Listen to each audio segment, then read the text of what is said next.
Welcome back. وزیر دفاع خواجہ آصف نے افغان طالبان کے ترجمان کے گمراہ کن اور بدنیتی پر مبنی بیانات پر شدید رد عمل دیتے ہوئے کہا ہے کہ پاکستانی قوم سیاسی اور عسکری قیادت مکمل ہم آہنگی کے ساتھ قومی سلامتی کے امور پر متحد ہیں۔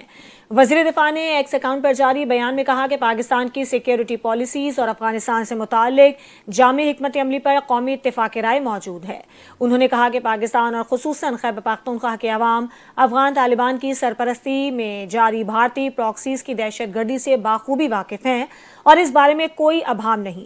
خواجہ آصف نے کہا کہ افغان طالبان کی غیر نمائندہ حکومت شدید اندرونی دھڑے بندی کا شکار ہے، جہاں خواتین، بچوں اور اقلیتوں پر مسلسل جبر جاری ہے، جبکہ اظہار رائے، تعلیم اور نمائندگی کے حقوق سلب کیے جا رہے ہیں۔ وزیر دفاع نے کہا کہ 4 برس گزرنے کے باوجود افغان طالبان عالمی برادری سے کیے گئے وعدے پورے کرنے میں ناکام رہے ہیں۔ اپنی اندرونی تقسیم، بد امنی اور گورننس کی ناکامی چھپانے کے لیے وہ محض جوش خطابت، بیانیہ سازی اور بیرونی عناصر کے ایجنڈے پر عمل کر رہے ہیں۔ ان کا کہنا تھا کہ افغان طالبان بیرونی عناصر کی پراکسی کے طور پر کردار ادا کر رہے ہیں، جبکہ پاکستان کی افغان پالیسی قومی مفاد، علاقائی امن اور استحکام کے حصول کے لیے ہے۔ وزیر دفاع نے واضح کیا کہ پاکستان اپنے شہریوں کے تحفظ اور سرحد پار دہشت گردی کے خاتمے کے لیے فیصلہ کن اقدامات جاری رکھے گا۔ خواجہ آصف نے کہا کہ جھوٹے بیانات سے حقائق نہیں بدلیں گے، اعتماد کی بنیاد صرف عملی اقدامات سے قائم ہو سکتی ہے۔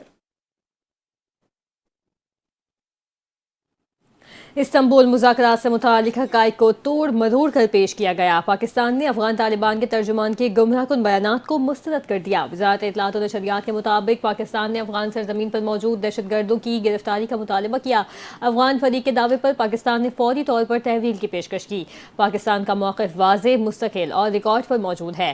پاکستان کے خلاف غلط بیانی قابل قبول نہیں۔ وزارت اطلاعات کے مطابق افغانستان کی جانب سے جھوٹے دعوے حقائق کے منافی ہیں۔ پاکستان نے واضح کیا دہشت گردوں کی حوالگی سرحدی انٹری پوائنٹ سے ممکن ہے۔ کسی بھی متضاد دعوے کو بے بنیاد اور گمراہ کن قرار دیا گیا۔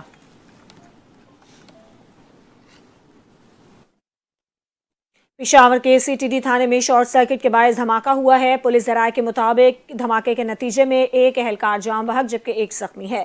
دھماکے سے عمارت کے ایک حصے کو نقصان پہنچا۔ ابتدائی معلومات کے مطابق پولیس کی بھاری نفری جائے وقوع پر پہنچ گئی۔ سڑک کو ٹریفک کے لیے بند کر دیا گیا ہے۔ پولیس کا کہنا ہے کہ واقعے کی تحقیقات جاری ہیں۔ وزیر اعلیٰ پنجاب مریم نواز نے کہا کہ حق اور سچ کی آواز اٹھانے والے صحافیوں پر ظلم و تشدد بند ہونا چاہیے۔ صحافیوں کے خلاف جرائم کے خاتمے کے عالمی دن پر وزیر اعلیٰ پنجاب مریم نواز شریف نے اپنے پیغام میں کہا، احساس ذمہ داری کے ساتھ آزادی صحافت جمہوریت کی اساس ہے۔ مضبوط جمہوری معاشرے کے لیے صحافت کا آزاد ہونا بہت ضروری ہے۔ انہوں نے کہا کہ صحافی معاشرتی انصاف کے محافظ اور عوام کی آواز ہیں۔ ظلم، ناانصافی اور جھوٹ کو بے نقاب کرنے والے صحافی ہیرو ہیں۔ بحیثیت وزیر اعلیٰ آزادی صحافت کے تحفظ کی ضامن ہوں۔ ان کا کہنا تھا کہ صحافیوں کے حقوق کے تحفظ کے لیے حکومت متعدد اقدامات کر رہی ہے۔ بے گھر صحافیوں کے لیے اپنی چھت کا خواب پورا کرنے کے لیے پرعزم ہے۔ حق اور سچ کی راہ پر چلنے والے صحافیوں کے ساتھ ہے اور ان کے حقوق کا دفاع کریں گے۔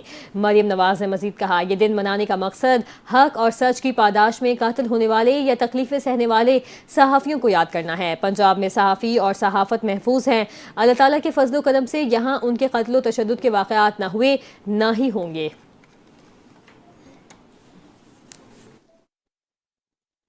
خبر یہ ہے کہ بھارت سے آنے والی ہواؤں سے لاہور کی فضا انتہائی مضر صحت ہونے لگی۔ صوبائی دارالحکومت کا مجموعی ایئر کوالٹی انڈیکس 346 تک پہنچ گیا۔ Gulberg 595، civil secretariat 557، Iqbal town میں AQI 547 ریکارڈ کیا گیا ہے۔ اس موقع کے باعث سانس لینے میں دشواری کا سامنا ہے۔ اس کے علاوہ پنجاب کے دیگر شہروں فیصل آباد میں 377، گوجرانوالہ میں 379 اور ملتان میں ایئر کوالٹی انڈیکس 276 تک چھو گیا ہے۔ طبی ماہرین نے شہریوں کو غیر ضروری سفر سے اجتناب برتنے اور ماسک کا استعمال لازمی بنانے کی ہدایت کی ہے۔ محکمہ ماحولیات کی ہدایت پر پنجاب کے تعلیمی اداروں میں اوقات کار تبدیل کر دیے گئے۔ خلاف ورزی کرنے والوں پر جرمانہ بھی عائد کیا جائے گا۔ ڈی جی ماحولیات پنجاب عمران حامد شیخ کے مطابق پنجاب بھر کے سرکاری اور نجی اسکول صبح 8:45 سے پہلے نہیں کھلیں گے۔ خلاف ورزی پر 5 لاکھ سے 10 لاکھ روپے تک جرمانہ ہوگا۔ دوسری جانب لاہور اور گرد و نواح میں خطرناک حد تک بڑھتی اسموگ کے باعث اسکول اوقات میں تبدیلی کا حکم جاری کیا گیا۔ عمران شیخ کا مزید کہنا تھا کہ خلاف ورزی کرنے والے اسکولز پر پہلی بار 1 سے 5 لاکھ اور دوبارہ خلاف ورزی ورزی پر 10 لاکھ تک جرمانہ کیا جائے گا۔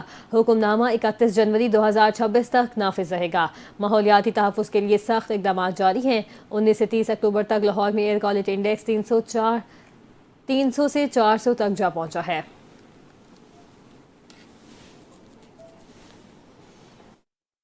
لاہور کے علاقے ڈی ایچ اے فیز 6 میں ڈمپر نے موٹر سائیکل کو ٹکر مار دی۔ ریسکیو حکام کے مطابق ڈمپر کی موٹر سائیکل کو ٹکر کے نتیجے میں 3 افراد جاں بحق ہو گئے، جبکہ واقعے کے بعد ڈمپر کا ڈرائیور موقع سے فرار ہو گیا۔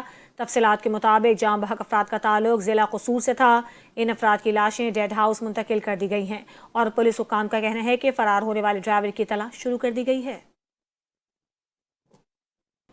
کراچی ایکسپو سینٹر میں پاکستان انٹرنیشنل میری ٹائم کانفرنس کے افتتاحی تقریب کا انعقاد کیا گیا۔ وائس ایڈمرل فیصل عباسی نے تقریب سے خطاب میں کہا، انٹرنیشنل کانفرنس کے انعقاد کا مقصد بلیو اکانومی کو فروغ دینا اور بین الاقوامی سرمایہ کاروں کو پاکستان کے ساحلی وسائل سے روشناس کروانا ہے۔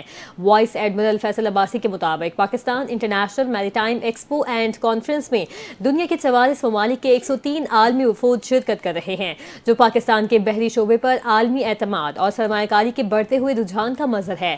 پہلی پاکستان انٹرنیشنل میری ٹائم کانفرنس کے دوران $50 کروڑ مالیت کے مفاہمتی معاہدے طے پائے تھے، جن میں سے 90% معاہدے پایۂ تکمیل تک پہنچے، جو اس فورم کی افادیت اور سنجیدہ صنعتی شراکت داری کا ثبوت ہے۔ کراچی ایکسپو سینٹر میں 3 سے 6 نومبر تک جاری رہنے والی اس کانفرنس میں 150 سے زائد مقامی وفود اور 178 نمائش کنندگان بھی شریک ہوں گے۔ بلوچستان حکومت نے 9 عمرہ قیدیوں کے لیے کوئٹہ میں علیحدہ جیل بنانے کا فیصلہ کیا ہے۔ محکمہ جیل خانہ جات کے مطابق 9 عمرہ قیدیوں کی بحالی اور تحفظ کو یقینی بنانے کے لیے علیحدہ جیل تعمیر کی جائے گی۔ اس منصوبے پر 75 کروڑ روپے لاگت آئے گی۔ کام کا آغاز جلد کر دیا جائے گا۔ ماڈل جیل میں اسکولز اور پیشہ ورانہ تربیت کا مرکز بھی ہوگا۔ حکام کا کہنا ہے کہ سینٹرل جیل کے قریب نئی عمارت تعمیر کی جائے گی، جو جدید سہولیات سے آراستہ ہوگی۔ ابتدائی طور پر سریاب روڈ پر عارضی جیل قائم کی جائے گی تاکہ 9 عمرہ افراد کو وہاں منتقل کیا جا سکے۔ محکمہ جیل خانہ جات کے مطابق 9 عمرہ قیدیوں کو بالغ مجرموں سے الگ رکھنے کے لیے یہ قدم اٹھایا جا رہا ہے۔